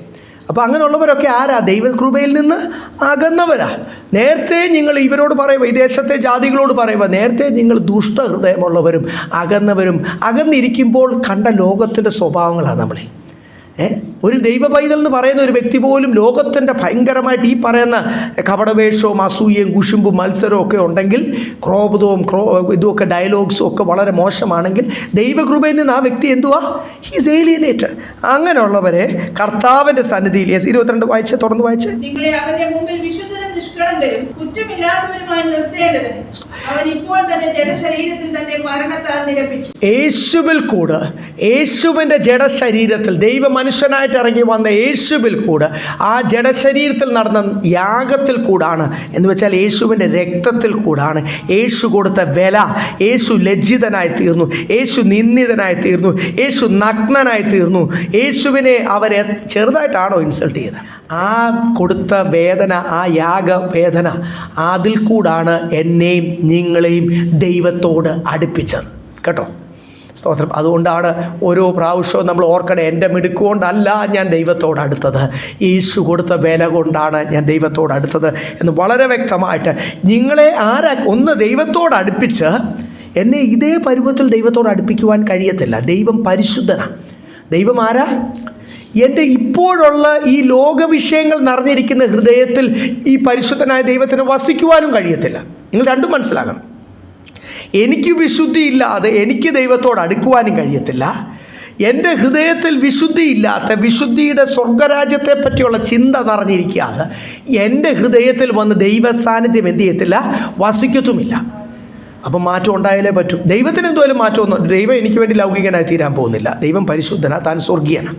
പിന്നെ മാറ്റം ഉണ്ടാകേണ്ടത് ആർക്കാ? നിർബന്ധമാണ്. മാറ്റം ഉണ്ടായാലേ പറ്റൂ. സ്വർഗത്തിൽ പോകണോ? ഈ കാഹളം ഊതിക്കഴിഞ്ഞിട്ട് ഇവിടെ കിടന്ന് നിലവിളിക്കാൻ ഒത്തിരി പെന്തിക്കോസുകാർ കാണും, ഒത്തിരി പാസ്റ്റർമാർ കാണും. എന്തിനാണ് നമ്മൾ ആ കൂട്ടത്തിൽ? ലോകത്തിന് വേണ്ടി ജീവിക്കുന്ന കാഴ്ചപ്പാട് മാറിപ്പോയ ഒത്തിരി പേര്, കൃപയിൽ നിന്ന് മാറിപ്പോയ, പരിശുദ്ധാത്മാവിനാൽ ഇപ്പോൾ നടത്തപ്പെടാത്ത ദൈവദാസന്മാർ കാണും, അപ്പോസ്തോൽമാർ കാണും, കള്ളപ്രവാചകന്മാരുണ്ട്, ബൈബിൾ ടീച്ചേഴ്സ് ഉണ്ട് എന്ന് ബൈബിൾ പറയുന്നു. അന്ത്യനാളുകൾ അവരൊക്കെ കാഹളം ഊതുമ്പോൾ എടുക്കപ്പെടത്തില്ല. അവർക്കൊരു തോന്നൽ വരും, പോയി ദൈവമക്കളൊക്കെ അവരിവിടെ കിടന്നിട്ട് എൻ്റെ ദൈവമേ ഇവിടെ കിടന്ന് നിലവിളിച്ചിട്ട് വല്ല കാര്യമുണ്ടോ? ഒത്തിരി പേരന്ന് ചങ്കത്തടിച്ച് 1 ദിവസമോ 2 ദിവസമൊക്കെ കഴിക്കാതിരിക്കുമായിരിക്കും. അത് കഴിഞ്ഞ് പിന്നെ എന്ത് ചെയ്യും? നിലനിൽപ്പല്ല. അങ്ങനെ ഒരു സിസ്റ്റം ഉണ്ടല്ലോ മനുഷ്യന്. ഇവിടെ കിടന്ന് ഈ മഹാപീഡന കാലത്ത് കിടന്നിട്ട് അരിഞ്ഞ് തീർക്കും. അല്ലെങ്കിൽ അന്തിക്രിസ്തുവിൻ്റെ മുദ്രയും കെട്ട് എന്തുമായാലും പോയി. ഒന്നാം പുനരുദ്ധാനത്തിൽ എടുക്കപ്പെടാത്തവരെന്തുവാ? നരകത്തിന് അവരുടെ മേൽ യെസ് ഹാലിൽ അവകാശമുണ്ടെന്ന് ബൈബിളിൽ കാണുന്നത്. അതുകൊണ്ട് നമ്മൾ ഹാലിൽ വളരെ വിശുദ്ധിയോടുകൂടി കൃപയോടുകൂടി നിന്ന് അത് ഇടയ്ക്കിടയ്ക്ക് നമ്മൾ ഓർപ്പിക്കുന്ന ഒരു സമയമാണ് സഭായോഗം. മറ്റുള്ള മീറ്റിങ്സൊക്കെ ഉണ്ട്. മീറ്റിങ്സൊക്കെ ഒന്നുകൂടി വന്നു കഴിഞ്ഞാൽ നമ്മൾ ഒന്നുകൂടി നമ്മളെപ്പറ്റി ഞാൻ പറഞ്ഞില്ല, ലോകത്തിലേക്ക് ഇറങ്ങിപ്പോയാൽ നമ്മൾ ഒന്നുകൂടി ദൈവത്തിലേക്ക് അടുപ്പിക്കുന്ന സമയമാണല്ലോ ഓരോ മീറ്റിങ്ങിൻ്റെ സമയം. എഫേസ്യ ലേഖനം 1-ാം അധ്യായം 4-ാമത്തെ വാക്യം, 1-2 വാക്യം പെട്ടെന്ന് വായിക്കാം. എഫേസ്യൻസ് 1:4. നാം തന്നെ സന്നിധിയിൽ വിശുദ്ധരും നിഷ്കളങ്കരുമാകേണ്ടതിനെ അവൻ ലോകസ്ഥാപനത്തിന് മുമ്പേ നമ്മെ അവൻ തിരഞ്ഞെടുക്കുകയും. നമ്മൾ നേരത്തെ വായിച്ചു, നമ്മളെ ദൈവത്തോട് അടുപ്പിക്കുന്നത് എന്തിനാണ്? നമ്മൾ വിശുദ്ധരും നിഷ്കളങ്കരുമായി തീരേണ്ടത്. അപ്പോൾ കൊലോസ്യ സഭയിലും പറയുന്നുണ്ട്, ഇവിടെ നേരത്തെ ഇപ്പം നമ്മൾ വായിച്ച എഫേസസിലെ സഭയോടും പറയുന്നുണ്ട്, ഇന്ന് പകൽക്കാലം കൊച്ചിയിലെ സഭയോടും പറയുന്നുണ്ട്. എന്തുവാണ്? നമ്മളെ ദൈവത്തോട് അടുപ്പിക്കുന്നത്. അങ്ങനെ അടുക്കാൻ പറ്റത്തില്ല. അടുക്കണമെങ്കിൽ ഞാൻ ആരായിത്തീരണം? I have to be holy and blameless. ചില പാടാ ബ്ലെയിംലെസ്. നിഷ്കളങ്കർ എന്ന് പറഞ്ഞപ്പം പെട്ടെന്ന് അങ്ങ് തീരും. ഞാനും നിഷ്കളങ്കനാണ്. ബ്ലെയിംലെസ്, അതാ മൂലഭാഷ. ഒരു കുറ്റമില്ലാത്തവൻ. സാത്താൻ എല്ലാ ഏരിയയിലും നോക്കുമ്പോൾ സാത്താൻ അറിയാം എൻ്റെ ഉള്ളിൽ. നിങ്ങൾക്ക് എൻ്റെ പുറമേ അറിയത്തുള്ളൂ. സാത്താൻ എൻ്റെ അവനെ കൊടുത്ത ഒരു ജ്ഞാനവും സ്വർഗീയ ശരീരവും അല്ലേ ദൈവം ഇതുവരെ എടുത്തിട്ടില്ലാത്തതുകൊണ്ടാണ് അവൻ നമ്മുടെ ഹൃദയത്തിൻ്റെ അകത്തോട്ട് കയറി, നമ്മളെ മനസ്സിൻ്റെ അകത്തോട്ട് കയറി നമ്മളെ ഇൻഫ്ലുവൻസ് ചെയ്യുന്നത്. അപ്പം സാത്താൻ നോക്കുമ്പോൾ അതുകൊണ്ട് സാംസന്റെ ജീവിതത്തിൽ കുറ്റം ഒന്നല്ല, പലതും കാണിക്കാൻ അവന് കാണും. നിങ്ങളുടെ ജീവിതത്തിലും കാണും. എൻ്റെ ജീവിതത്തിൽ പറഞ്ഞപ്പോൾ ഒരാൾ അവിടെ ചിരിക്കുന്നു. നിങ്ങളുടെ ജീവിതത്തിലും ഉണ്ട്. അപ്പം സാത്താനും അറിയാം. ദൈവത്തിൻ്റെ കണ്ണിനെ പറ്റി എന്തുവാ പറയുന്നത്? അഗ്നിജ്വാലയ്ക്കൊത്ത എക്സ്റേ കണ്ണാണ്. ആ കണ്ണിൽ കൂടി നോക്കുമ്പോഴും സാത്താൻ എന്നെ നോക്കുമ്പോഴും ഞാൻ ലോകത്തിന് മുമ്പിലും ദൈവത്തിന് മുമ്പിലും ആരായിത്തീരണം? ഒരു കുറ്റം പോലും ഇല്ലാത്തവർ. പറ്റുമോ? മനുഷ്യനാ പറ്റും. അതിനാണ് കൃപ, യേശുവിൻ്റെ കൃപയും പരിശുദ്ധാത്മാവിൻ്റെ ശക്തി. നമുക്ക് ഈ ദിവസങ്ങൾ കൂടുതൽ വേണ്ടത് എന്തുവാണ്? പറ്റിയാലേ പറ്റൂ, അല്ലെങ്കിൽ എടുക്കപ്പെടത്തില്ല. അതാരുടെ ആവശ്യമാണ്? പാസ്റ്ററിൻ്റെ ആവശ്യമല്ല, ഇത് എൻ്റെ ആവശ്യമാണ്. നമ്മുടെ ഓരോരുത്തരുടെയും വ്യക്തിപരമായ ആവശ്യമാണ്, സഭയുടെ ആവശ്യമല്ല. ഞാൻ വിശുദ്ധനും നിഷ്കളങ്കരുമായി തീരുവാൻ, എന്നെ ദൈവത്തോട് അടുപ്പിക്കുവാനാണ് യേശു എന്ത് ചെയ്തത്? മരിച്ചത്, ഈ വില കൊടുത്തത് എന്ന് എഴുതിയിട്ടുണ്ട്. എഫേസ്യ ലേഖനം 1-ാം അധ്യായം 4-ാമത്തെ വാക്യത്തിൽ നമ്മൾ വായിച്ചു. ഇത് ദൈവത്തിൻ്റെ പ്ലാൻ. ഇസ്രായേൽ പിന്മാറിപ്പോയപ്പോഴല്ല. പലപ്പോഴും നമ്മൾ അങ്ങനെ ചിന്തിക്കുന്നത്, മനസ്സിലാക്കി വെച്ചിരിക്കുന്നത്. ഇസ്രായേൽ പിന്മാറിപ്പോയപ്പോൾ പിന്നെ ദൈവം ഒന്നുമല്ല. എഫെസോസിലെ ജാതികളോടാണ് പറയുന്നത്, യഹൂദന്മാരോടല്ല പറയുന്നത്. യെരൂശലേമിലെ യഹൂദന്മാരോടല്ല പറയുന്നത്. നമ്മുടെ കൂട്ടുള്ള ജാതികൾ, ഭാരതീയരായ നമ്മുടെ കൂട്ടുള്ള ജാതികളോട്, എഫെസോസിലെ പണ്ട് വിഗ്രഹാരാധികളായിരുന്ന ജാതികളോട് പറയുക, നിങ്ങൾ നാം എല്ലാവരും, അപ്പോസ്തലനും ആ സഭയും, നാം ദൈവത്തോടടുത്ത് we should be holy and blameless, വിശുദ്ധരും നിഷ്കളങ്കരുമായി എന്നെ ദൈവത്തോട് അടുപ്പിക്കേണ്ട ആ ദൈവത്തിൻ്റെ പ്ലാൻ ഈ 2000 വർഷം മുമ്പ് ഉണ്ടായതല്ല. അപ്പോഴാണ് സംഭവിച്ചത് ആ പ്ലാൻ. ആ പുതിയ നിയമത്തിലെ കൃപായുഗം തുടങ്ങിയത്. പക്ഷേ ഈ ദൈവത്തിൻ്റെ ഹൃദയത്തിലുള്ള ഈ പ്ലാൻ ഭൂമിക്ക് അടിസ്ഥാനമിടുന്നതിന് മുമ്പേ ഉള്ളതാണ്. അപ്പോൾ ദൈവത്തിൻ്റെ ഹൃദയത്തിൽ സാംസനെ വിടുവിക്കണം. അല്ല, നിങ്ങളുടെ ഓരോരുത്തരുടെ പേര് പറഞ്ഞ് നിങ്ങളുടെ കുടുംബക്കാരുടെ മധ്യത്തിൽ പ്രത്യേകതയോട് വിശുദ്ധരും നിഷ്കളങ്കരുമായി ലോകത്തിൽ നിർത്തണം എന്നുള്ള ദൈവത്തിൻ്റെ plan, it's A great plan. ഇത് ആയിരക്കണക്കിന് കോടിക്കണക്കിന് വർഷങ്ങൾക്ക് മുമ്പേ ഉള്ളതാണ്. ഇതെൻ്റെ ദൈവത്തിന് വലിയ കാര്യമാണ്. ഇതെനിക്ക് എത്രത്തോളം വലുതാണെന്ന് നമ്മൾ ഇന്ന് പകൽക്കാലം ദൈവത്തിന് മുമ്പിൽ കർത്താവിൻ്റെ സന്നിധിയിൽ ഏറ്റു പറഞ്ഞാൽ. അതുകൊണ്ട് ദൈവത്തിന് ഇത് വലുതാണ്. ദൈവം ഇത് പ്രതീക്ഷിച്ചാണ് നമ്മളെ നോക്കിയിരിക്കുന്നത്. നമുക്ക് ഇനി പാപം ചെയ്ത് ദൈവത്തെ ക്രൂശിക്കുന്ന അനുഭവം, ഈ ദൈവം എന്നെ പണിതോണ്ട് ശുദ്ധീകരിച്ച് നിഷ്കളങ്ക, പിന്നെയും പന്നിയുടെ കൂട്ട് പോയി ചള്ളയിൽ കിടന്നിട്ട് പിന്നെയും പന്നിയുടെ കൂട്ട് പോയി അഴുക്ക് തിന്നാൻ, പന്നി എന്തോ തിന്നുന്നതെന്നറിയാമല്ലോ, പോയി അഴുക്ക് തിന്നാൻ, ഓടയിൽ തിന്നാൻ വേണ്ടി ലോകത്തിലേക്ക് ഇറങ്ങല്ലേ, ലോകത്തിൻ്റെ നന്മയും പറഞ്ഞുകൊണ്ട് ഓരോ വട്ടവും ലോകത്തിൻ്റെ വിഷയങ്ങൾ, ലോകമോഹം, ലോകത്തിൻ്റെ ആ സ്നേഹം, ദ്രവ്യാഗ്രഹം എന്നിൽ നിന്ന് മാറ്റാൻ കർത്താവ് ശ്രമിച്ചുകൊണ്ടിരിക്കുക. വീണ്ടും പോയി ദ്രവ്യാഗ്രഹത്തിൽ പോയി എന്ത് ചെയ്യല്ല? കുടുങ്ങിപ്പോകല്ല. എനിക്കും നിങ്ങൾക്കൊക്കെ, നമുക്കൊക്കെ ഈ കഴിവുള്ളവരായതുകൊണ്ട് പലപ്പോഴും ഇടയ്ക്കൊക്കെ നമുക്ക് എന്ത് ചെയ്യും, ഇച്ചിരൂടെ കൂടുതൽ പണമൊക്കെ ഉണ്ടാക്കാനുള്ള ആഗ്രഹമൊക്കെ വരും. എന്ത് ചെയ്യണം? അതിനെ ആത്മാവിൽ അപ്പോസ്തലൻ പറയുന്ന പോലെ അങ്ങോട്ട് ഒതുക്കണം. കർത്താവ് തരുന്ന മതി. വല്ല വിധേനയും അപ്പോസ്തലൻ പറഞ്ഞ പോലെ കാൾ ഓതുമ്പോൾ അപ്പോസ്തലന്മാരൊന്നും അനുഭവിച്ച നിന്നയും ആദ്യ നൂറ്റാണ്ടിലെ ദൈവമക്കളൊന്നും ഈ 10, 20, 30 വർഷം മുമ്പ് ദൈവമക്കൾ അനുഭവിച്ച നിന്ന പോലും നമുക്ക് അനുഭവിക്കേണ്ടതായിട്ട് വരുന്നില്ല. നമ്മളൊക്കെ അത്യാവശ്യം ദേശത്ത് കർത്താവ് നമ്മളെ മാനിച്ച് നിർത്തിയിരിക്കുക. ഇതൊന്നും അല്ലായിരുന്നു ആ പിതാക്കന്മാർ അനുഭവിച്ച നിന്ന. എത്ര നിന്നയൊക്കെ അനുഭവിച്ച് അവരൊക്കെ ദൈവസന്നിധിയിൽ വന്ന്.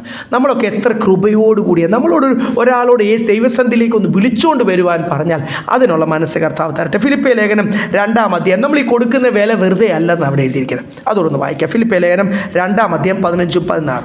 Philippians chapter 2 verse 15 and 16. അവരുടെ ഇടയിൽ നിങ്ങൾ ജീവന്റെ വചനം പ്രമാണിച്ചുകൊണ്ട് ലോകത്തിൽ ജ്യോതിസുകളെ പോലെ പ്രകാശിക്കുന്നു. ഞാൻ ഓടിയതും അധ്വാനിച്ചതും വെറുതെ ആയില്ല എന്ന് ക്രിസ്തുവിന്റെ നാളിൽ എനിക്ക് പ്രശംസയുണ്ടാകും. നിങ്ങൾ വിശുദ്ധരും നിഷ്കളങ്കരുമായി, ഹോളി ആൻഡ് ബ്ലെയിംലെസ് അവിടെ എഴുതിയിട്ടുണ്ട്. നിങ്ങൾ വിശുദ്ധരും നിഷ്കളങ്കരുമായിട്ട് അവരുടെ ഇടയ്ക്ക് നിങ്ങൾ ആരെപ്പോലും പ്രകാശിക്കണം. ഇത് വെറുതെ അല്ല.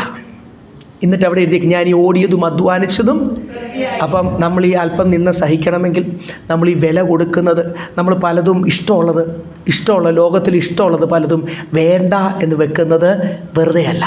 ഇതിനൊക്കെ സ്വർഗത്തിൽ പ്രതിഫലമുണ്ട്. ഈ നമ്മൾ എടുക്കുന്ന തീരുമാനങ്ങൾ വിശുദ്ധീകരണത്തിനായിട്ട്, വിശുദ്ധനും നിഷ്കളങ്കരുമായിട്ട്, ആൾക്കാർ കളിയാക്കിയാലും നിന്ദിച്ചാലും കുഴപ്പമില്ല, എൻ്റെ വിളി അനുസരിച്ച് ഞാൻ എന്നെ തന്നെ ഒരുക്കുമ്പോൾ ഈ ഓടിയതും അധ്വാനിച്ചതും ഒന്നും വെറുതെ ആയില്ല.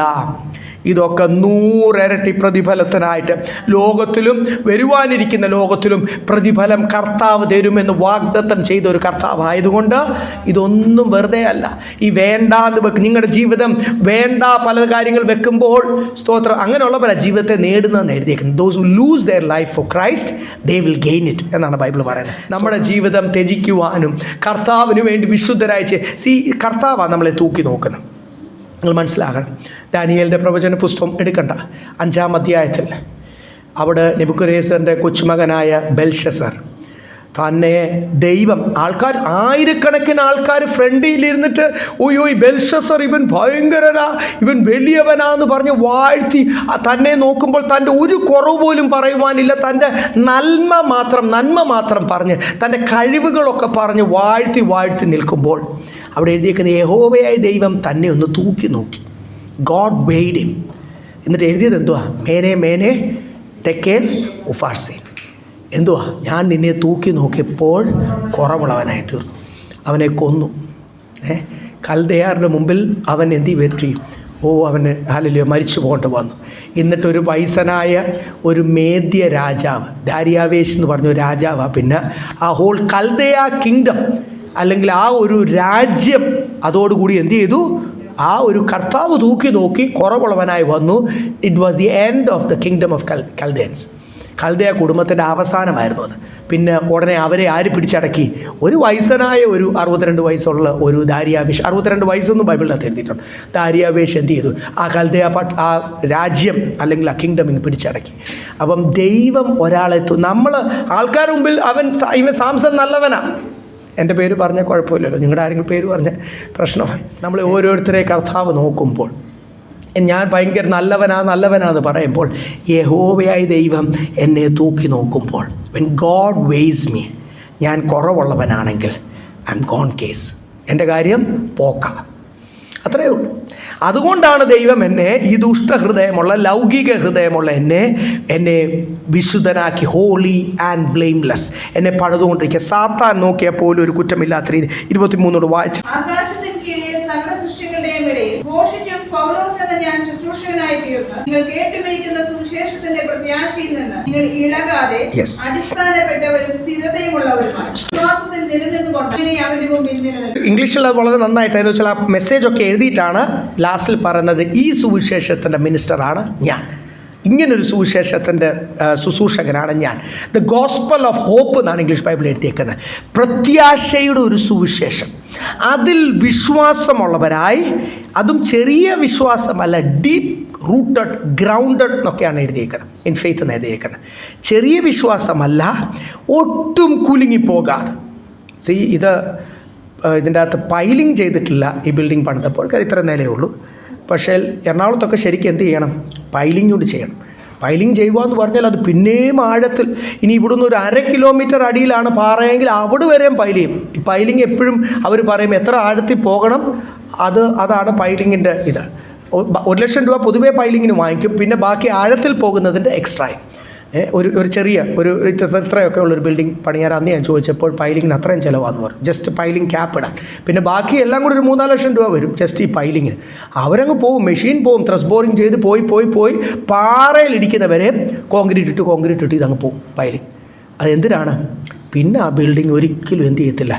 ചിലരൊക്കെ ഈ കൺസ്ട്രക്ഷൻ്റെ സമയത്ത് ഒരല്പം ലാഭിക്കാൻ വേണ്ടി നമ്മളും അങ്ങനെയൊക്കെ ഒന്ന് ചെയ്തു.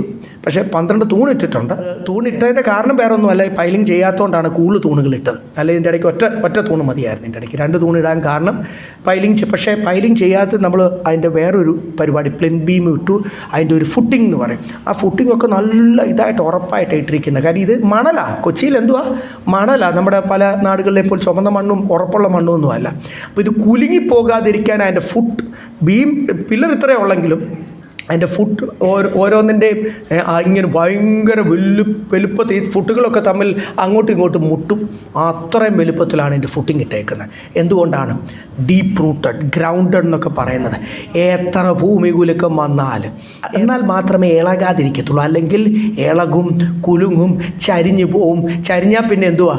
ചരിഞ്ഞ് പതുക്കെ അങ്ങ് വീഴ്ചയായിത്തീരും. ഇവിടെ എഴുതിയിരിക്കുന്ന ആ പദം ഒന്നാണ് ആ പദം ഒന്ന് ശ്രദ്ധിച്ചതേ മക്കളെ. ഇളകാതെ ആ ഭാഗം മാത്രം ഇളകാതെ, ഡീപ്പ് റൂട്ടഡ്, ഗ്രൗണ്ടഡ് എന്നൊക്കെ അവിടെ സ്ഥിരതയുള്ളവരായി, ഇളകാത്തവരായി, ഇളകാതെ അടിസ്ഥാനപ്പെട്ടവർ, സ്ഥിരതയുള്ളവരായി. എന്തിലാണ് അടിസ്ഥാനപ്പെട്ടത്? വിശ്വാസത്തിലും.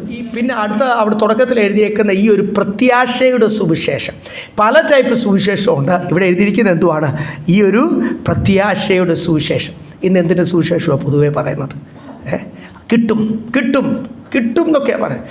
ഞാൻ ഈ അടുത്ത സമയത്ത് ഒത്തിരി പാസ്റ്റർമാർ, എൻ്റെ സ്നേഹിതർ, പണ്ടൊന്നും കർത്താവിൻ്റെ വേലയിലൊന്നുമില്ല. ഞാൻ ഈ അടുത്ത സമയത്തൊക്കെ കർത്താവിൻ്റെ വേലയിൽ വന്ന പലരെ എനിക്കറിയാം. അവരൊക്കെ അങ്ങോട്ട് ശുശ്രൂഷയിൽ കയറുന്നുണ്ടെ ഒരു സൂട്ടും വാങ്ങിച്ച് ഈ ചൂടുള്ള കേരളത്തിൽ ഞാൻ ഇന്ന് സത്യം പറഞ്ഞാൽ തൂവാല കൊണ്ടുവന്നില്ല. ഇവിടെ ഇത്രയും നമ്മൾ AC ഒക്കെ ഇട്ടിട്ട് ഇടയ്ക്കിടയ്ക്ക് എനിക്ക് വേർത്തു.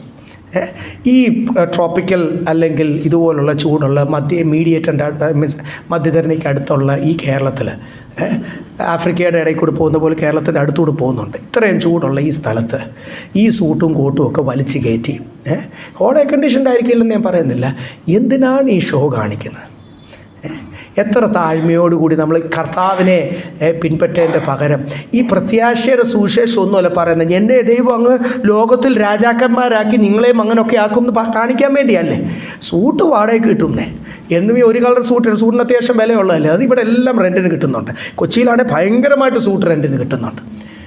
സ്തോത്രം. ഞാൻ പറഞ്ഞ ദൈവദാസന്മാർ പോലും ഒരു നല്ലൊരു മെസ്സേജ് കൺവേ ചെയ്യാൻ പറ്റാതിരിക്കുമ്പോൾ അവർ തെറ്റായ മെസ്സേജാണ് കൺവേ ചെയ്യുന്നത്. ആ തെറ്റായ മെസ്സേജ് ലോകത്തിൽ ദൈവം നിങ്ങളെ മാനിക്കും. എൻ്റെ യേശുവിന് കിട്ടാത്ത മാന്യത, അപ്പോസ്തലന്മാർക്ക് ഒറ്റ ഒരെണ്ണത്തിന് കിട്ടാത്ത മാന്യത, അതാണ് ലോകത്തിൻ്റെ അനുഗ്രഹം, പ്രോമിസ് ഓഫ് ജീസസ് എന്നൊക്കെ പറഞ്ഞിട്ട് അങ്ങോട്ട് ഈ വർഷം ഐശ്വര്യത്തിൻ്റെ വർഷം, അനുഗ്രഹത്തിൻ്റെ വർഷം എന്നൊക്കെ പറഞ്ഞങ്ങോട്ട് വർഷം ആരംഭം തൊട്ട് തുടങ്ങുന്ന തെറ്റായ ഒരു ഗോസ്പൽ നിന്ന്. ഞാൻ പറഞ്ഞില്ലേ ഈ ശരിയായിട്ടുള്ള ഗോസ്പൽ അതുകൊണ്ട് കേൾക്കാൻ ഇന്ന് ആളില്ല. ഞാൻ ഈ കഴിഞ്ഞ ദിവസം കൗൺസിലിങ്ങിന് വന്നല്ലേ ഞാൻ പറഞ്ഞ ദൂരെ നിന്ന് ഒരു കുടുംബം വിളിച്ച് അവർ ഭയങ്കര കുടുംബ പ്രശ്നത്തിൽ കൂടെ പോവുക, മർത്തോമക്കാരാണ്. ആ കുടുംബം എൻ്റെ ഭർത്താവ് എന്നെ ഓരോ വട്ടം വിളിക്കുന്നത്, ഭാര്യ ആപ്പാടെ പിണങ്ങിയിരിക്കുക, ലിവിങ് സെപ്പറേറ്റ്, പലവിധ പ്രശ്നങ്ങളാണ്. അപ്പം ഈ പ്രശ്നത്തിൻ്റെയൊക്കെ മധ്യത്തിൽ ആ മനുഷ്യനോട് ഞാനൊന്ന് വചനം പറഞ്ഞ് ശ്രമിക്കുമ്പോൾ പുള്ളി അതിൻ്റെ ഇടയ്ക്ക് ടിനുവിൻ്റെ അടുത്ത് പോയി, വേറെ ആരുടെ അടുത്ത് പോയി, കുറേ പേരുടെ ഒക്കെ അടുത്ത് പോയി. ആ പോയടത്തൊക്കെ പുള്ളി അതിൻ്റെ ഇടയ്ക്ക് പ്രവാചകന്മാരെ കുറച്ച് പേരെയൊക്കെ പരിചയം. ഒരു പ്രവാചകൻ പറഞ്ഞു 3 മാസത്തിൻ്റെ അകത്ത്, ഇവൻ്റെ മദ്യപാനം ഇതുവരെ നിന്നിട്ടില്ല, 3 മാസത്തിൻ്റെ അകത്ത് എല്ലാം ശരിയാവുന്നൊരു പ്രവാചകൻ പറഞ്ഞു. വേറൊരു പ്രവാചകൻ പറഞ്ഞു, എന്നോട് ഇടയ്ക്കിടയ്ക്ക് ചോദിക്കുന്ന, എനിക്ക് വേണ്ടി പ്രാർത്ഥിച്ചിട്ട് എന്തുവാണ് മനസ്സിലായത്? ഞാൻ പറഞ്ഞു, നിൻ്റെ മദ്യപാനം നിർത്തണം. കുടുംബത്തിൻ്റെ കുറ്റമാണ് മുഴുവൻ പറയുന്നത്. ഭാര്യയെ സംശയമായി ഇപ്പം മാറി നിൽക്കുന്നുണ്ട്, ആരാണ്ട് അഫെയർ ഉണ്ടെന്നൊക്കെയാണ് പറയുന്നത്. ഞാൻ പറഞ്ഞു, ഭാര്യയെ മക്കളെയൊക്കെ ഒന്ന് സ്നേഹിക്കാൻ പഠിക്കണം, കർത്താവിനെ ഒന്ന് സ്നേഹിക്കണം, കൂട്ടായ്മയ്ക്ക് പോകും. പുള്ളിയുടെ വിചാരം ഒരു 100 പാസ്റ്റേഴ്സിനെ അങ്ങ് പരിചയപ്പെട്ട, എൻ്റെ അച്ഛന്മാരെ പരിചയപ്പെടാൻ പോകുന്നില്ല, മർത്തോമക്കാരനാണ്. പുള്ളി ഇപ്പോൾ വിചാരിക്കുന്നത് പാസ്റ്റർമാർ പ്രാർത്ഥിച്ചാൽ 2 പ്രവാചകന്മാരിങ്ങനെ ഓരോന്നോരോന്ന് പറയും. പുള്ളി ആ പ്രവചനം വിശ്വാസി വന്നിട്ടില്ല, രക്ഷിക്കപ്പെട്ടില്ല, അതിൻ്റെ മുമ്പേ ഈ കള്ളപ്രവചനം കേട്ട ആളങ്ങ് ശീലിച്ചു.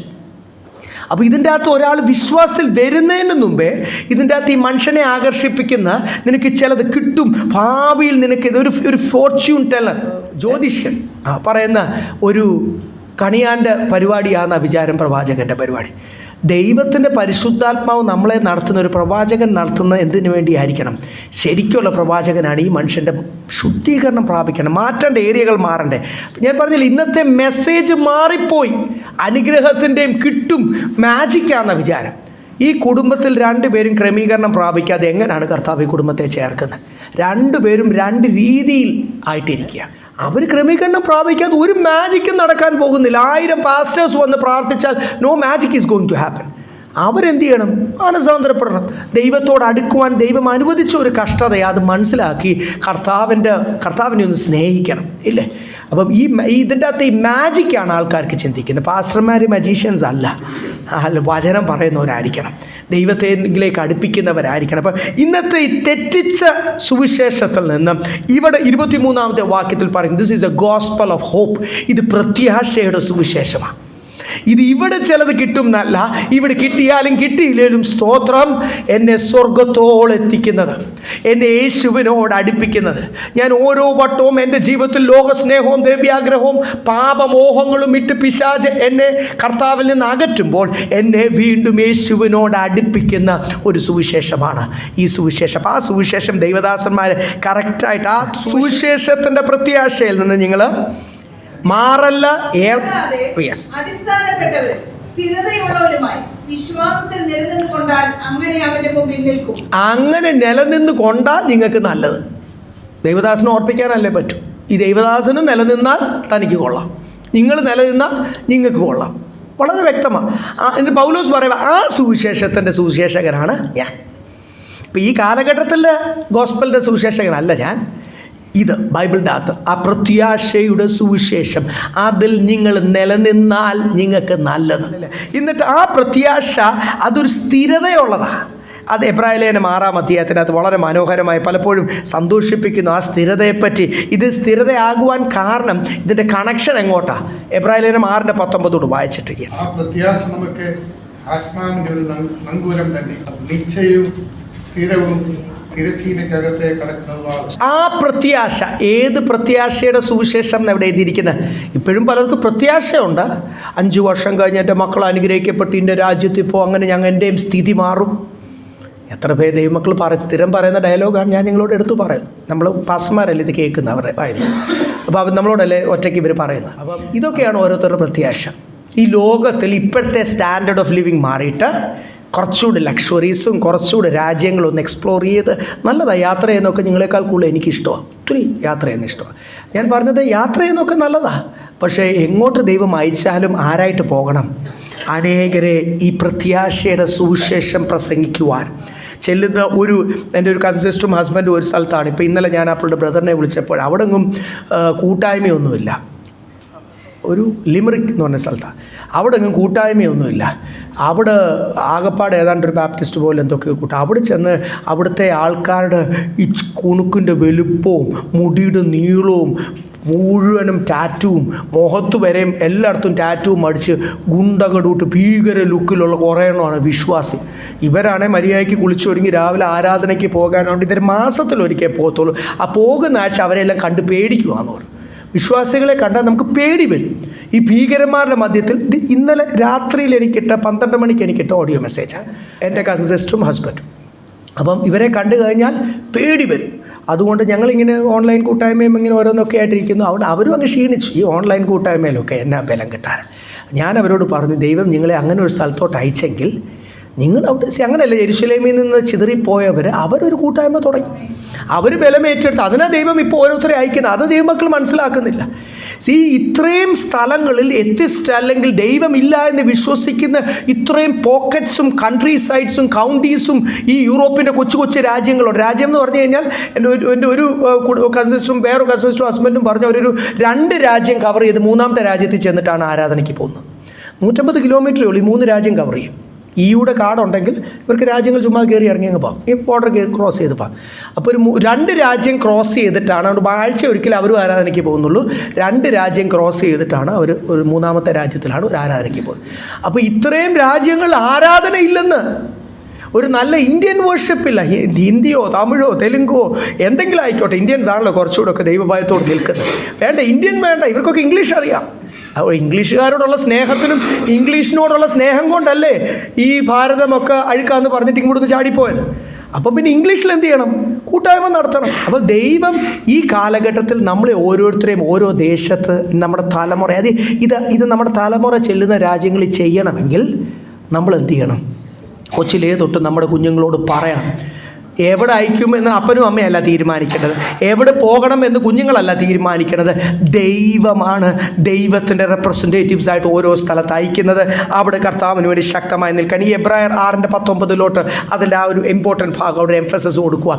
അവിടെ എഴുതിയിരിക്കുന്നത് ആ പ്രത്യാശയുടെ നങ്കൂരം, അതൊരു സ്ഥിരത. ആദ്യം അവിടെ എഴുതിയേക്കുന്ന ഒരു സ്ഥിരത നമുക്ക് തരുന്നത്.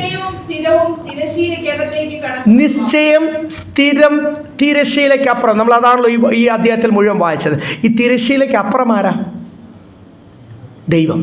പഴയ നിയമത്തിലെ രീതിയിൽ പറഞ്ഞാൽ ഈ തിരശ്ശീലയ്ക്കപ്പുറം അതിപരിശുദ്ധ സ്ഥലം, അവിടെ ദൈവമാണ്. ഇപ്പം നമുക്ക് കാണുവാൻ കഴിയാത്ത സ്വർഗത്തിലാണ് ഇപ്പം കർത്താവ് വസിക്കുന്നത്. ഒരു കണക്ഷൻ, ആ നങ്കൂരം എന്തോ നിങ്ങൾക്കറിയാമല്ലോ, കപ്പൽ മാറിപ്പോകാതെ, ബോട്ട് മാറിപ്പോകാതെ, ഒരു ഹെവി കൊളുത്തിൻ്റെ ഷേപ്പിൽ. കാര്യം വെയിറ്റ് കൊണ്ട് താങ്ങിയില്ല, ഭയങ്കര സ്ട്രോങ് കറണ്ട് അല്ലെങ്കിൽ വിൻഡ് അടിച്ചു കഴിഞ്ഞാൽ പിന്നെയും പോകാതിരിക്കുന്നത് ഏതെങ്കിലും ഒരു കല്ലേ പോയി ഒരു കൊളുത്ത് കിട്ടും.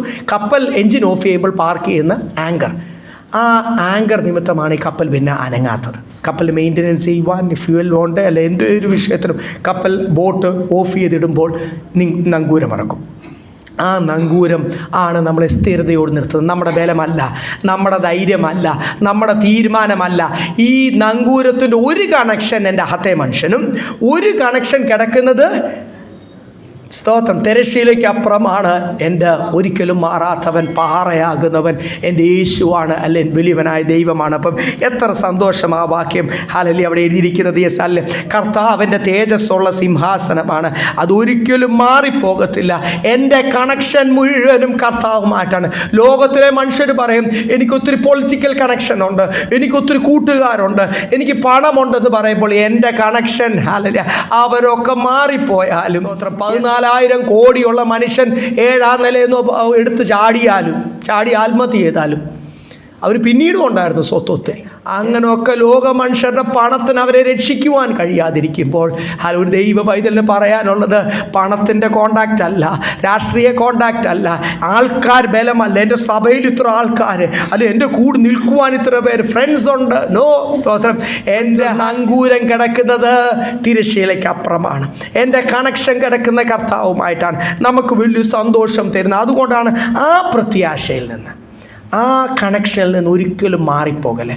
ആ connection it can be broken. ഈ കണക്ഷൻ മാറിപ്പോകുന്നതാണ്. നമ്മൾ മാറിയില്ലെങ്കിലും കർത്താവ് ഈ കണക്ഷൻ എന്ത് ചെയ്യും? മുറിച്ച് കളയും. പരിശുദ്ധാത്മാവ് സദാകാലം വാദിച്ചുകൊണ്ടിരിക്കത്തില്ല. പല കാര്യത്തിനും കറക്ഷൻ വരുത്തുവാൻ എന്നോട് സംസാരിക്കും. ഞാൻ ആ ഏരിയകൾ തീരുമാനമെടുത്ത് പോയില്ലെങ്കിൽ ആ കണക്ഷൻ എന്തായിത്തീരും? മുറിഞ്ഞു പോകും. അതുകൊണ്ട് നമുക്ക് ഹല്ലേലൂയ സാത്താനോട് അഭിമാനത്തോട് പറയണം, ഞാൻ മാറത്തില്ല, ഞാൻ കുലുങ്ങിപ്പോകത്തില്ല, എനിക്ക് ബലമില്ല, പക്ഷേ എന്നെ ബലപ്പെടുത്തുന്ന ഒരു കണക്ഷൻ എനിക്കുണ്ട്. ആ കണക്ഷൻ മൈ ആങ്കർ ഹല്ലേലൂയ അത് തിരശ്ശീലയ്ക്ക് അപ്പുറം എൻ്റെ യേശു കർത്താവുമായിട്ടുള്ള ആ ബന്ധം, ആ ബന്ധത്തിലാണ് നിലനിൽക്കുന്നത്. ബലമില്ലെങ്കിലും എന്നെ ബലപ്പെടുത്തും. ജയിക്കുവാൻ കഴിയത്തില്ല. അന്യാരാധന, അതിൻ്റെ കൂടോത്ര ശക്തി, അതിൻ്റെ മന്ത്രവാദ ശക്തി ഭയങ്കരമാണെങ്കിലും as long as I am connected എനിക്ക് ജയം പ്രാപിക്കും. അതൊന്നും എന്നെ ബാധിക്കത്തില്ല. അങ്ങനെ ഒരു പ്രത്യാശയാണ് നിങ്ങൾക്ക് വേണ്ടത്. ആ പ്രത്യാശയുടെ സുവിശേഷമാണ് ഈ നാളുകൾ സഭകൾ, കൊച്ചിയിലെ സഭകൾ പ്രസംഗിക്കപ്പെടേണ്ടത്. ദൈവമക്കൾ മറ്റുള്ളവരോടും പറയേണ്ടത്. ആദ്യം നമുക്കൊരു ഉറപ്പ് അങ്ങനെ കർത്താവ് തരട്ടെ. അങ്ങനെ നിങ്ങളെല്ലാം കർത്താവ് ബലപ്പെടുത്തട്ടെ.